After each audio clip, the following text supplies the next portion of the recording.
করার একটা উৎস।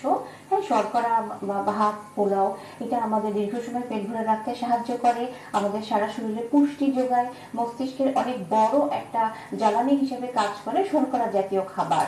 এবং মোরগের মাংস, প্রাণীজ প্রোটিনের এটা অনেক বড় একটা উৎস। আমাদের অনেকেই আমরা করোনা ভাইরাসে আক্রান্ত হয়েছি, অনেক অসংখ্য মানুষজন।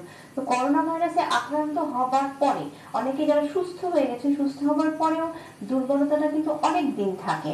অনেকের চুল ঝরে যায়, অনেকের রক্ত শূন্যতা হয়, অনেকের শ্বাসকষ্ট বেড়ে যায়, এক একজনের এক এক রকম সমস্যা হয়।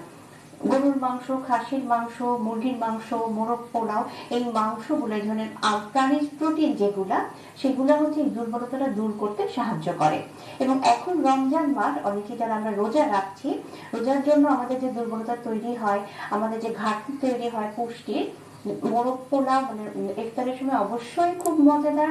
এবং কি হবে, এই যে আমাদের যে পুষ্টি যে ঘাটতিটা হচ্ছে, মোরগের মাংস সেই ঘাটতিটা পূরণ করবে। অর্থাৎ আমিষ হচ্ছে আমাদের রোগ প্রতিরোধ শক্তি বৃদ্ধি করে, আমাদের কর্মশক্তি বাড়িয়ে তোলে, এবং একই সাথে আমরা যারা যারা আমাদের কিশোর শিশু, হ্যাঁ, তাদের মস্তিষ্কের বিকাশ করতে সাহায্য করে।